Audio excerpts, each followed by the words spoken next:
തൃശൂർ പൂരത്തിന് മതിയായി ആനകളെ ലഭിക്കുന്നില്ലെന്നാണ് ഇപ്പോൾ പാറമേക്കാവ് ദേവസ്വം പറയുന്നത്. ഫിറ്റ്നസ് പരിശോധന കഴിയുന്നതോടെ ലിസ്റ്റിലുള്ള ആനകളുടെ എണ്ണം പിന്നെയും കുറയാൻ സാധ്യതയുണ്ടെന്ന് ദേവസ്വങ്ങൾ പരാതി പറയുന്നു.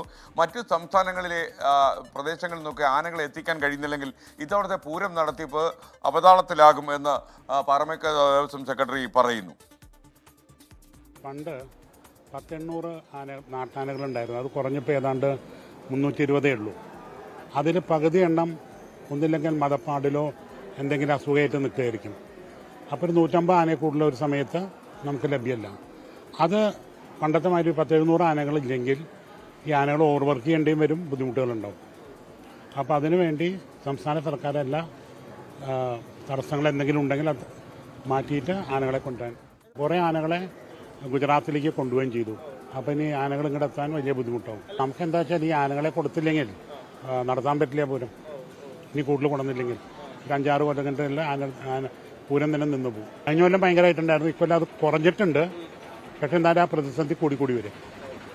ഏകദേശം 42 ആനകളെ ഞങ്ങൾ പൂരത്തിന് സജ്ജീകരിച്ചതാണ്. പക്ഷെ നമുക്ക് 28 ആനയാണ് കഴിഞ്ഞ പ്രാവശ്യം കിട്ടിയത്. കഴിഞ്ഞ പ്രാവശ്യം നമ്മുടെ പൂരത്തിന് പങ്കെടുത്ത 4-5 ആനകളാണ് ഈ വർഷം ചെരിഞ്ഞു പോയിട്ടുള്ളത്. നമുക്ക് ആനകളില്ല പൂരത്തിന് എഴുന്നള്ളിക്കാനായിട്ട്. അത് ഗവൺമെന്റ് കഴിഞ്ഞ 2 ദിവസം മുമ്പ് നമ്മുടെ ബഹുമാനപ്പെട്ട വനം മന്ത്രിയായിട്ട് മീറ്റിംഗ് ഉണ്ടായിരുന്നു.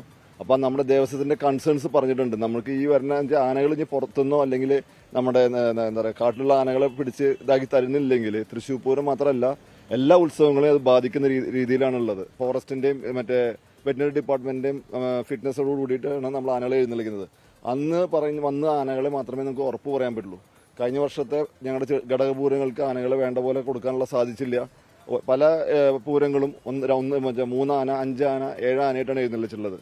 തീർച്ചയായിട്ടും ഗവൺമെന്റ് അത് ഗൗരവമായിട്ട് കാണണം. പുറത്തു നിന്ന് സംസ്ഥാനത്ത് നിന്ന് ആനകൾ കേരളത്തിൽ വന്നാൽ മാത്രമേ തൃശ്ശൂർ പൂരം മാത്രമല്ല എല്ലാ ഉത്സവങ്ങളും ഭംഗിയിൽ നടത്താൻ പൂരം പടിവാതിക്കൽ എത്തി നിൽക്കുമ്പോൾ ഇതൊരു പ്രതിസന്ധി ഉണ്ടാക്കുമോ എന്ന് അന്വേഷിക്കുകയാണ് നമ്മുടെ പ്രതിനിധി നിഖിൽ പ്രമേഷ്. Good morning Nikhil Pramesh. യഥാർത്ഥത്തിൽ ഈ പൂരാവേശം കത്തി ജ്വലിക്കാൻ തുടങ്ങിയപ്പോഴാണ് ഇത്തരമൊരു പ്രതിസന്ധിയെക്കുറിച്ച് അറിയുന്നത്. ദിവസങ്ങളിൽ നിന്ന് എന്തൊക്കെയാണ് നമുക്ക് ലഭിക്കുന്ന വിവരങ്ങൾ? ഹായ്, ഗുഡ് മോർണിംഗ് എസ്കേൻ. തൃശ്ശൂർ പൂരത്തിന് വടക്കേ നടയുടെ മുന്നിൽ ഇങ്ങനെ നിൽക്കുകയാണ്. അപ്പോൾ ദേവസ്വങ്ങളുടെ അവരുടെ ഒരു പ്രതിസന്ധി അവർ പങ്കുവെക്കുകയായിരുന്നു. ദേവസ്വത്തിന്റെ പാറമേക്കാവ് ദേവസ്വത്തിന്റെ സെക്രട്ടറി ആയിട്ടുള്ള രാജേഷേട്ടനും അതോടൊപ്പം തന്നെ പ്രശാന്തും. അത് അവർ പറയുന്ന പ്രധാനപ്പെട്ട ഒരു കാര്യം, മുൻകാലങ്ങളെ പോലെയല്ല ഇത്തവണയൊക്കെ ആനകളെ ലഭിക്കുന്നതിന് വലിയ പരിമിതിയുണ്ട്. അതായത് നേരത്തെ 300 ആനകളൊക്കെ എത്തിച്ചിരുന്ന സ്ഥാനത്ത് ഇപ്പോൾ 100 എണ്ണം പോലും തികയ്ക്കാൻ കഴിയാത്തൊരു സാഹചര്യം ഉണ്ടാകുന്നു എന്ന് മാത്രമല്ല, നമുക്കറിയാം തൃശ്ശൂർ പൂരത്തിന് വേണ്ടി എഴുന്നള്ളിക്കുന്ന ആനകൾ അവ ഫിറ്റ്നസ് പരിശോധനകൾ കൃത്യമായി ഫിറ്റ്നസ് പരിശോധനകൾ നടത്തി അവയിൽ വിജയിച്ച ആനകളെ മാത്രമാണ് അവയാണ് ഇതിൽ പങ്കെടുപ്പിക്കുന്നത്. അങ്ങനെ വരുമ്പോൾ ഈ ആനകളുടെ എണ്ണം വളരെയധികം കുറയും. ഒരുപക്ഷെ ചടങ്ങുകൾക്ക് പോലും തികയാത്ത തരത്തിലേക്ക് ഇപ്പോൾ ആനകളുടെ എണ്ണം മാറിയിരിക്കുന്നു എന്നുള്ളതാണ് ദേവസ്വങ്ങൾ വ്യക്തമാക്കുന്ന ഒരു കാര്യം. അതൊരു വലിയ പ്രതിസന്ധിയാണ് എന്നവർ പറയുന്നു. അതിനുള്ളൊരു പരിഹാരം അവർ തന്നെ നിർദ്ദേശിക്കുന്നുണ്ട്. മറ്റ് സംസ്ഥാനങ്ങളിൽ നിന്ന്, തമിഴ്നാട് പോലെയുള്ള, കർണാടക പോലെയുള്ള അല്ലെങ്കിൽ മറ്റ് സംസ്ഥാനങ്ങളിൽ നിന്ന് നല്ല ആരോഗ്യമുള്ള ആനകൾ, ഫിറ്റ്നസ് പരിശോധനയൊക്കെ കഴിഞ്ഞ് പൂർത്തിയായിട്ടുള്ള ആനകളെ ഇവിടേക്ക് കൊണ്ടുവരാൻ കഴിയുകയാണെങ്കിൽ ഈ പ്രതിസന്ധി ഒരു പരിധിവരെ മറികടക്കാൻ കഴിയുമെന്നാണ് അദ്ദേഹം പറയുന്നത്.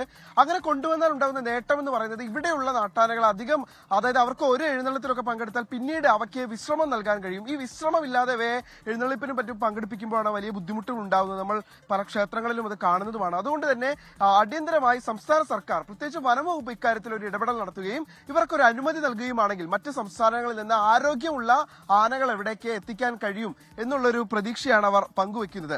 എന്തായാലും അത് വളരെ ന്യായമായ ഒരു ആവശ്യവുമാണ് എന്നാണ് നമുക്ക് തോന്നുന്നത്. ചടങ്ങുകൾക്ക് ആന കൂടിയേ തീരുവെന്ന് ദേവസ്വങ്ങൾ നിർബന്ധം പറയുമ്പോൾ സ്വാഭാവികമായിട്ടും ഇത്തരം വഴികൾ സ്വീകരിക്കുകയാണ് ഏറ്റവും എളുപ്പമുള്ള മാർഗം എന്നുള്ളതാണ് നമുക്ക് മനസ്സിലാക്കാൻ കഴിയുന്നത്.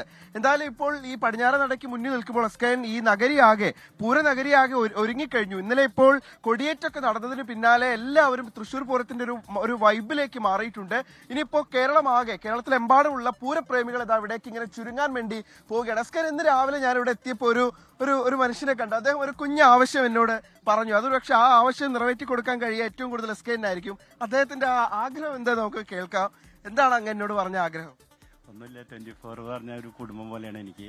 ഞാൻ ഏറ്റവും കൂടുതൽ ഇഷ്ടപ്പെടുന്ന ഒരു വ്യക്തിയുണ്ട് അതിൽ. അത് 2 കൊല്ലമായി അത് വെളിപ്പെടുത്താൻ ആഗ്രഹിക്കുന്നു. എനിക്ക് ആഷ്മീനെ ഭയങ്കര കാര്യമാണ്. എൻ്റെ അനിയനെ പോലെയാണ്. ഒരു SK സാറിന് കിട്ടിയ ഒരു മാണിക്കാണ് മറ്റേ ആഷ്മി. 2 കൊല്ലം മുമ്പ് ഇതുപോലെ പ്രധാനമന്ത്രിയുടെ റോഡ് ഷോയ്ക്ക് വിജയകുമാർ സാറെ ഞാൻ കണ്ടിരുന്നു. അന്നും ഞാൻ ഈ ആഗ്രഹം പ്രകടിപ്പിച്ചു. അതുകൊണ്ട് എനിക്ക് ആഷ്മിയെ ഒന്ന് നേരിട്ട് കാണണമെന്നൊരു ആഗ്രഹമുണ്ട്. അത് സാധിച്ചു തന്ന പിന്നെ എൻകൗണ്ടർ എന്ന് പറഞ്ഞൊരു പരിപാടി ഉണ്ടെങ്കിൽ ഞാൻ പിന്നെ വേറെ ഒന്നുമില്ല. ആഷ്മി ഉണ്ടെങ്കിൽ പിന്നെ അത് കണ്ടിട്ടുള്ള ഒരു ഇതുള്ളൂ എനിക്ക്. അതുകൊണ്ട് SKN സാർ ഈ ആഗ്രഹം ഒന്ന് സാധിച്ചു തരിക. എൻ്റെ സ്കെയിൽ ഇപ്പൊ അങ്ങേ കണ്ടോണ്ടിരിക്കുകയാണ്. ഒരുപക്ഷെ അദ്ദേഹം ആ ആഗ്രഹം നിറവേറ്റി തരും. അങ്ങനെ വിശ്വസിക്കാം നമുക്ക്. അദ്ദേഹം ഒരുപക്ഷെ പൂരത്തിനൊക്കെ വരാനുള്ള സാധ്യത. ഓക്കെ നിഖിൽ, അദ്ദേഹത്തിന്റെ വിവരങ്ങളൊക്കെ കളക്ട് ചെയ്തോളൂ. ആഷ്മി നമുക്കൊന്ന് കാണിച്ചു കൊടുക്കാം. ആഷ്മി അങ്ങനെ കാണാൻ പറ്റാത്ത ആളുമല്ലോണോ? ഓക്കെ, താങ്ക് യു നിഖിൽ പ്രമേഷാണ് വിവരങ്ങൾ നൽകിയത്. ആഷ്മി താജ് ഇബ്രാഹിമിനെ കാണാൻ താല്പര്യമുള്ള പ്രേക്ഷകന്റെ വിശദാംശങ്ങൾ കിട്ടിയാൽ ആഷ്മിക്ക് സന്തോഷമേ ഉണ്ടാകൂ അദ്ദേഹത്തിനെ കാണാൻ.